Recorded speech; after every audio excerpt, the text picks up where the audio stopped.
I cheated on my husband with the father of two girls during my babysitting shifts, but he found out everything and forced me to kneel while he recorded my humiliation. My name is Camila, I am 32 years old, and I have been working as a babysitter since I was 19. I have always been that woman who puts home and family before anything else. I am married to Leandro, a refrigeration technician, 38 years old, a quiet, serious man who is always busy with work. We have a 4-year-old daughter who is the love of my life.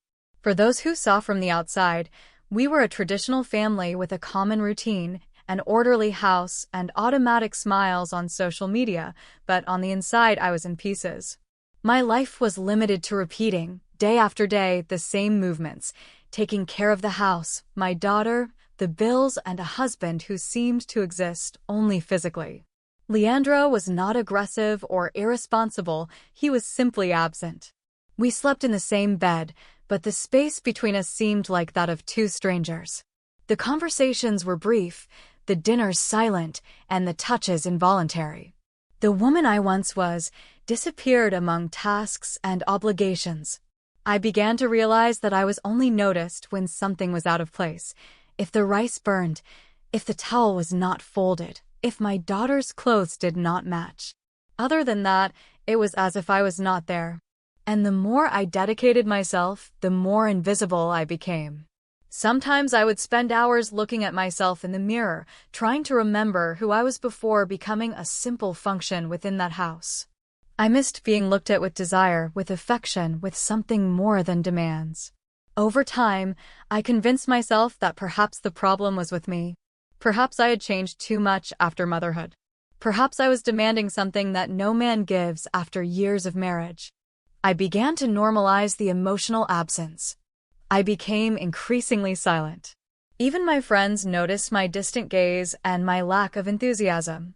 When they asked me how I was, I smiled and said that everything was fine. I even lied to myself. It was in an informal conversation with a mother on the playground that the opportunity to work night shifts as a babysitter arose.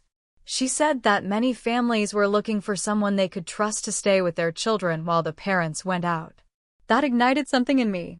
The idea of going out at night, even for work, gave me a strange sense of relief. I began to accept these shifts as a way to breathe outside the bubble my life had become. And it was like that, working at night in different houses, that I began to remember that there was still a woman inside of me. Every compliment, every gesture of kindness, every relaxed conversation reminded me that I was still seen. The world outside my house seemed to have color, smell, and sound. And although I was still convincing myself that it was all in my head, I knew deep down that this was the beginning of something I could not control for long.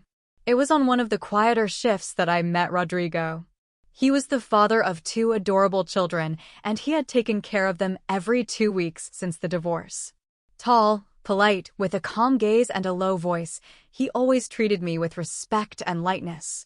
He was not invasive or bold, but there was something in the way he listened to me that made me feel interesting.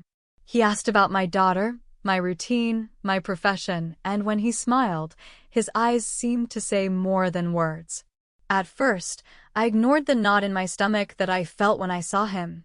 I told myself that it was simply need, that any kindness from a man in that fragile emotional state could seem like more than it really was. But as the weeks went by, I found myself looking forward to the shifts at that house. I found myself dressing up a little more to go there, a different lipstick, a new earring, a sweeter perfume. All to make myself feel better and, perhaps, to be noticed. Rodrigo started leaving notes on the refrigerator thanking me for taking care of his daughters. In one of them, he wrote, "You have such good energy. I hope you are having a good day." That dismantled me. It had been years since I had heard something like that, not from my husband or anyone else. We started exchanging quick messages after I left. Nothing compromising, but just knowing that he was thinking of me gave me relief. It was as if I existed again. The conversations by cell phone grew. Sometimes we talked about the children, other times about series, music, favorite foods. He told me about the end of his marriage. I spoke vaguely about how difficult things were. We only saw each other during the shifts, but it was as if there was a bubble between us, a silent connection full of tension, but comfortable at the same time. That kind of bond that warms you from the inside and confuses your morals. One night, after putting the girls to bed, he offered me wine. He said he did not want to drink alone and that it would be good to talk a little. I refused with a nervous smile. He did not insist, but when I got home, I spent hours with that proposal turning over in my head. Not because of the wine, but because of the idea of being there, sitting with him, sharing a moment outside of my role. That attracted me more than I would like to admit. It scared me, but it held me. The next day, I received a text message from him. It was strange yesterday. If I made you feel uncomfortable, I am sorry. I replied that everything was fine, but that maybe it would be better to keep our distance. He replied with a simple, of course, whatever you want. That should have ended everything, but it did not. On the contrary, it opened a door inside of me, a door that made me look at Rodrigo with different eyes, and that made me want to be looked at in the same way. It was a Friday night when everything changed. The girls fell asleep earlier and Rodrigo was sitting on the sofa, playing on his cell phone, when he offered me wine again. This time, I said yes. Something in me had already given in days before, when I realized I had been waiting for this moment. I sat next to him, with my legs crossed, trying to look calm. He put on some soft music in the background, something instrumental, and we began to talk. For the first time in a long time, someone listened to me without rushing. At first, we talked about trivial things, then we went deeper, fears, sorrows, old dreams. He told me he thought about being a musician, that he still had a guitar stored somewhere. I said I dreamed of having my own daycare someday. We laughed at silly things. When I touched his glass with mine, our fingers touched for a second too long. The silence that followed was heavy, almost magnetic. He did not say anything, neither did I, but there, in that interval, something crossed the line. When Rodrigo put his hand on mine, my heart raced as if I were 17 years old. My eyes searched his for any doubt, but all I found was certainty. He leaned in slowly and kissed me, a light, timid kiss that could have stopped there, but I did not stop it. I reciprocated. I closed my eyes and let myself be carried away by that feeling of being alive, wanted, present. It was like waking up from a deep sleep. When we pulled away, I was trembling. I went to the bathroom with the excuse of washing my face. I looked at myself in the mirror for long seconds. I wanted to hate myself, but I could not. Instead, I felt sorry for the woman who was there, a needy and frustrated woman, drowned in silence for years. I returned to the room. Rodrigo was already saying goodbye, telling me with his eyes that he would not force anything. I thanked him for the wine and the conversation, and when I left that house, I felt as if I had committed a crime, and at the same time, it was as if I had been freed. I arrived home with a new weight on my shoulders. Leandro was sleeping on the sofa, the television was on, the same scene as always. I went to the room, changed, and cried silently under the sheet. The next day, he asked if it had been tiring. I lied and said yes. In the afternoon, I sent a text message to the mother of the house, telling her that if they needed a sleepover, I would be available. That is how I started making excuses to go back there. And he, of course, gladly accepted. There were no more kisses at that time, but the exchange of messages increased. We talked all day and the tension grew with each new conversation. I was already emotionally involved, even without admitting it. I started to keep my phone more carefully, to delete conversations, to create mental alibis. Rodrigo became my secret and, at the same time, my anchor. I told myself that it was not cheating yet, that I was just talking to someone who was good for me, but deep down I already knew it was the beginning of the end. The night that marked my fall began like the others. I arrived at the house with my bag, greeted the girls, and Rodrigo left with a discreet wave, but something in the air was different. The messages from the previous day had been more intimate, more full of desire. When he returned, the children were already asleep. He looked at me as if he already knew what was going to happen. He brought a bottle of wine, 2 glasses, and put on a movie to cover the silence. We sat together, but still at a safe distance. The sound of the movie filled the room, but I could not pay attention. My body felt alert, my heart was racing. When he put his hand on my thigh, there was no doubt. My body responded before my mind. I turned to him, and, following a blind impulse, I kissed him. It was different from the first one. This one was urgent, hungry, loaded with everything I had been holding in for years. It was as if I had exploded inside. Our desire took over the room. The touches became more intense. The clothes came off as if they did not even exist. We ended up in the guest room, where I used to put the children to bed. The mattress was hard and the sheets were simple, but I felt like I was in a palace. He held me tight, kissed my back, told me I was beautiful. It cut me inside. It was everything I wanted to hear, just from the wrong person. The act itself was urgent, ruthless, and it affected me in a way that scared me. The way Rodrigo touched me, with firm, hungry hands, awakened in me a latent, almost forgotten desire. He whispered words I had not heard in years as he held me against his warm chest. I felt my body shudder with each thrust, with each kiss in places that had been ignored for so long. When he slid his fingers between my legs and found me completely wet, he said nothing, just smiled as if confirming the power he knew he had. My thighs trembled, and I felt what had previously been only contained desire flow through them. It was indecent, it was overwhelming, it was the ultimate betrayal, and yet my body begged for more. I cried without him seeing me. I turned my face away. I moved away after the climax, but I did not cry from sadness, but from a crazy mix of guilt and pleasure. I felt alive and dead at the same time. When we finished, I went to the bathroom and stared at the wall, not having the courage to look at myself in the mirror. That woman who looked back at me there was no longer the same. I had no more excuses. I had crossed the line. It was no longer possible to pretend it was just a conversation. I had cheated on my husband. I returned to the room without saying anything. Rodrigo tried to hug me, but I pulled back. I said I needed to go, that it was already late. He did not insist. He simply shook his head and said, "Take care."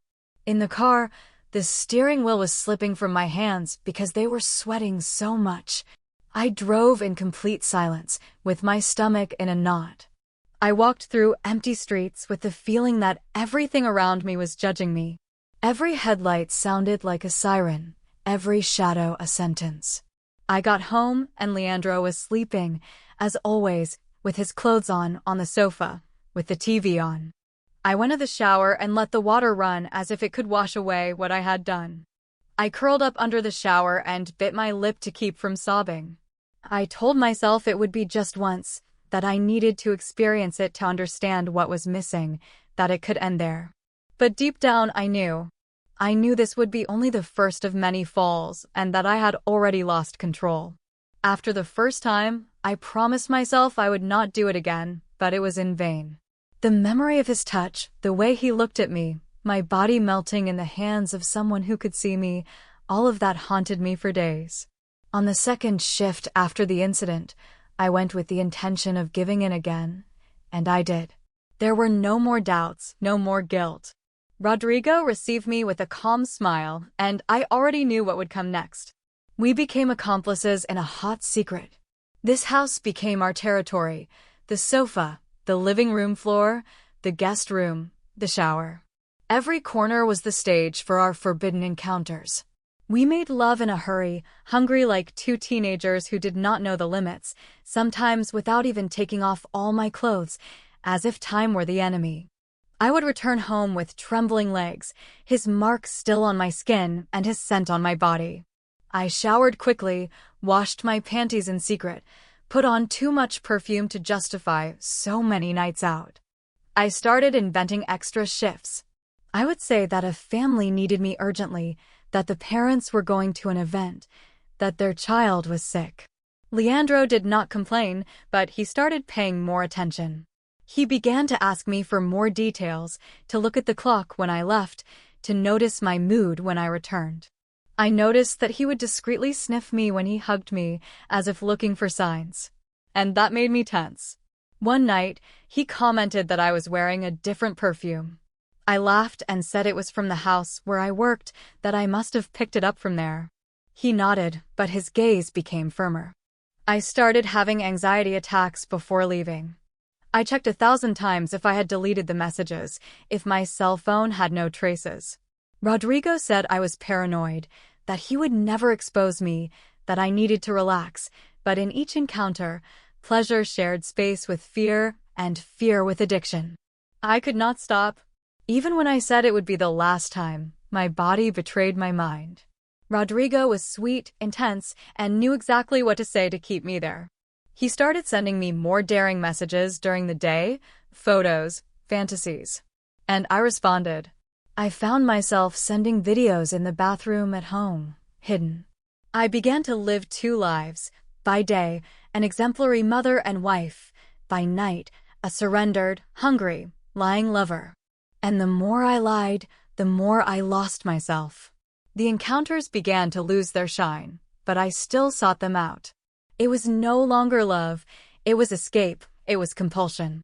Sometimes I left his house feeling terrible, other times fulfilled, but never at peace.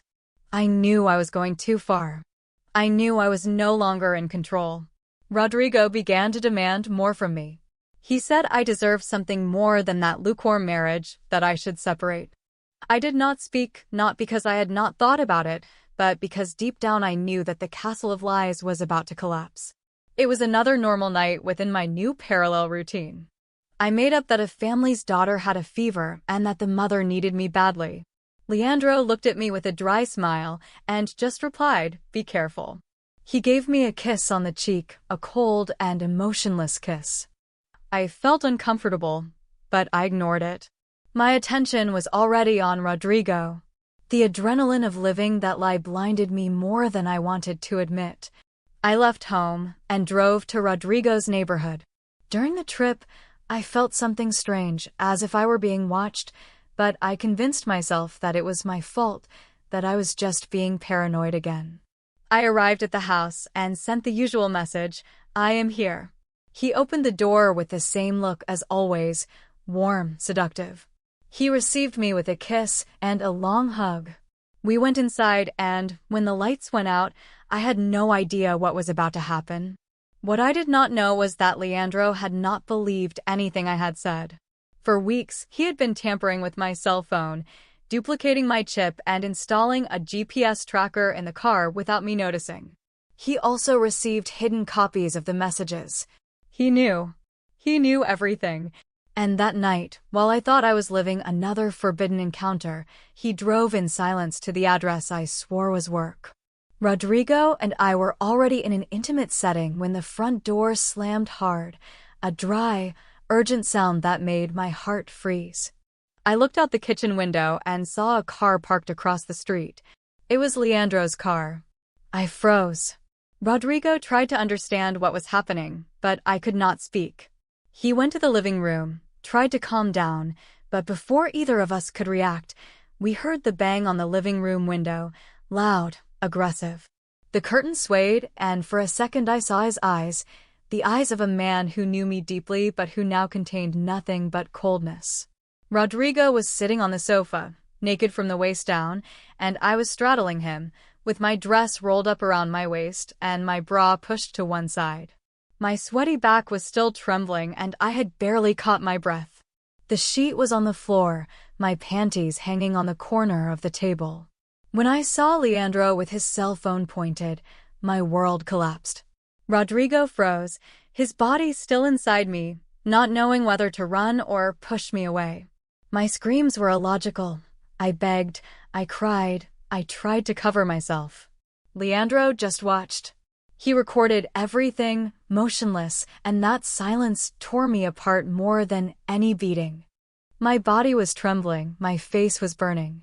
Suddenly, I felt sick, as if my stomach were turning inside out. His cell phone, pointed at me, was a sentence. I tried to leave, but he blocked the door with his arm. He told me to kneel. And it was there, still covered with a sheet from another house, with the body of another man still marked on me, where my mask fell once and for all. I fell to my knees, huge, and asked for forgiveness. All of this recorded, without cuts, without mercy. The silence after the capture was deafening. Rodrigo got out from under me with a hasty movement, tripping over his own sneakers thrown on the floor. I ran to the sheet and curled up like a scared child. Leandro was still standing outside, with his cell phone in his hand, recording property. Its lens felt like a weapon aimed directly at my shame. I tried to open the door, but he just said, with the coldest voice I have ever heard, "Stay there. I want you to see it from the same place where you lied." Rodrigo was putting on his pants, desperate, and asking me if I wanted him to do something. I just wanted to disappear.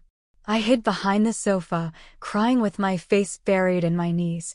Leandro came in, filming everything.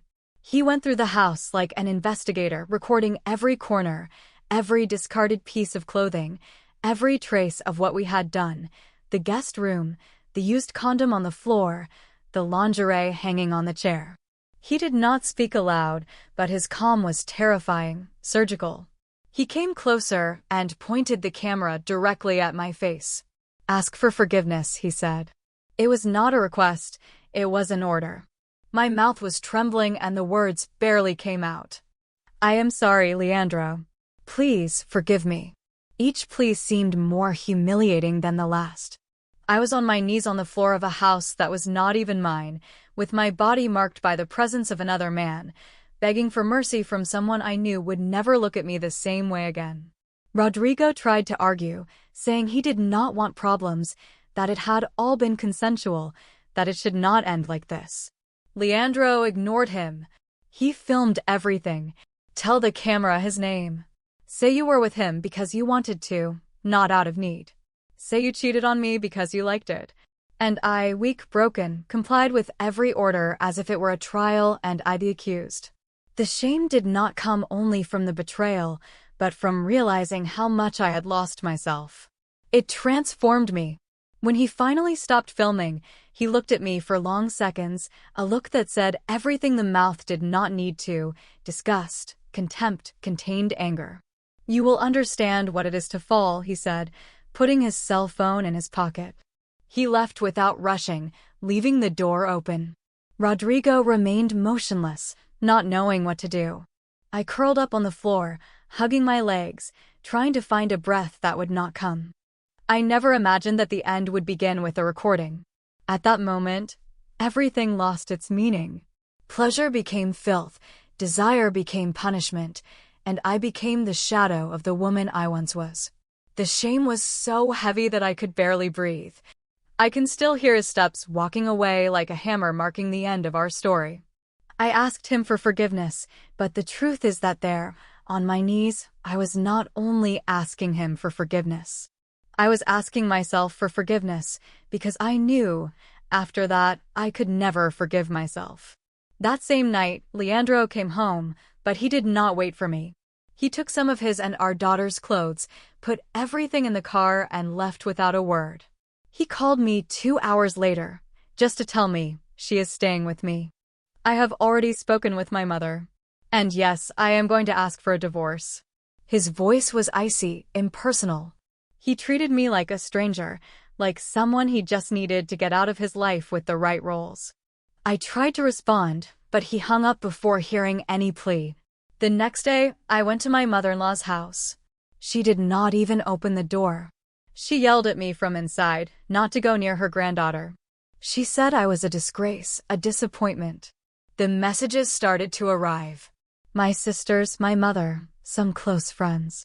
They all said the same thing, that they could not believe it, that they were in shock, that I had abandoned my family. They blocked me from family groups. My name became shame, and I remained silent. I became a scandal. 2 mothers who hired my services as a babysitter called the same day, canceling everything. One said it was for personal reasons. The other was direct. "I do not want a woman with that kind of behavior near my children." At the end of the week, I had no clients left. My name circulated among the neighbors, among the parents at school, crossed glances in the supermarket, whispers in the pharmacy aisle. And the judgment did not only come from others, it came from within my own mind. Rodrigo blocked me the next morning. He deleted our conversations, removed me from all social networks. He disappeared as if he had never existed. I tried to call, sent an email, and begged, but he did not respond. I finally understood the role I played, the married woman he could use without commitment, the one who did not require anything more than desire. Now that I was exposed, marked, and burned, he disappeared like a rat leaving a sinking ship. And there I was left, alone in the mud I created. Leandro sent the recording to his lawyer. He said he would use it as proof of my destructive conduct to ask for custody of our daughter. I was served with a legal notice in less than a week. The lawyer who helped me looked at me with pity. He told me that the video was powerful, that the situation was complicated, that I would have to prove that I was still capable of taking care of my daughter. To prove, as if after a night of weakness, I had become a monster. And maybe I really had. I started living at my aunt's house, sleeping in a small room, sharing space with bags and cardboard boxes. I felt like one, as if I were paying for every second of pleasure with an eternity of pain. I cried alone, day and night. I tried to see my daughter, but I could only see her on video, supervised. When she hung up, she sobbed like a child. My body still held warm memories, but my soul was frozen. And now, with everything I have lost, I began to wonder, will I ever be someone again? Today, my life fits in a narrow room with a narrow bed and a borrowed closet. I have been living with my aunt since the scandal. She tries to support me as best she can, but even she has looked at me in silence, with disapproval, more than once. The nights are the worst. I lie down and, when I close my eyes, everything comes back.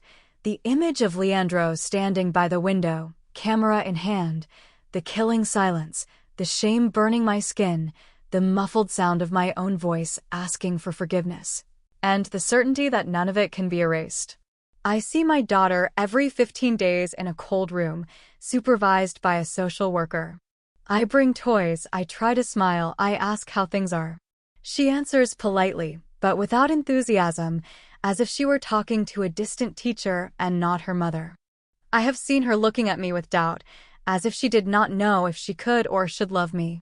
When the time is up and they take her away, my body collapses. I cry with my face in my hands. I feel dead in life, a ghost in the role of a mother. There is no worse punishment than being shunned by the person you carried in your womb. There is no video, insult, or public judgment that hurts more than the silence of my daughter. She is still small, she does not understand everything, but one day she will understand. One day she will see the video, she will put the pieces together, she will know what I did, and I will not be able to defend myself. There is no good excuse for betrayal, there is only damage, and the damage I caused, there is no way to repair it. There is no patch, only darkness remains. I try to start over, but it seems that everything pulls me back. I got a cleaning job at a small company where no one knows me. There, at least, I am just the girl with the bucket and the broom. No one looks at me like the woman who destroyed her own home. But even there, I sometimes find myself staring at a bucket full of water, and I remember Leandro's face, looking at me through the window. That mix of pain and contempt still haunts me, still destroys me. I do not know if I will ever be forgiven. I do not even know if I deserve it. Sometimes I wonder if I was driven by need, by passion, by the thirst to be seen, or if it was all just an excuse to do what I wanted. Maybe you will never know, but what I do know is that I regret it every day. I regret it when I wake up and remember that I am alone. I regret it when I see old photos. I regret it when I dream of my daughter and wake up in an empty bed. And above all, I regret being a coward. I never heard Leandro's voice again. He cut me out of his life like someone who pulls a weed from the garden. And he was right. I was poison in our story, and today I carry this poison in my chest. I know that many people will hate me for saying this. I know that I deserve all the criticism, but I needed to get it out.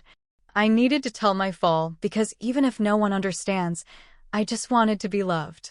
But the price I paid, perhaps it is too high for any love to fix. Will anyone ever be able to forgive a woman like me?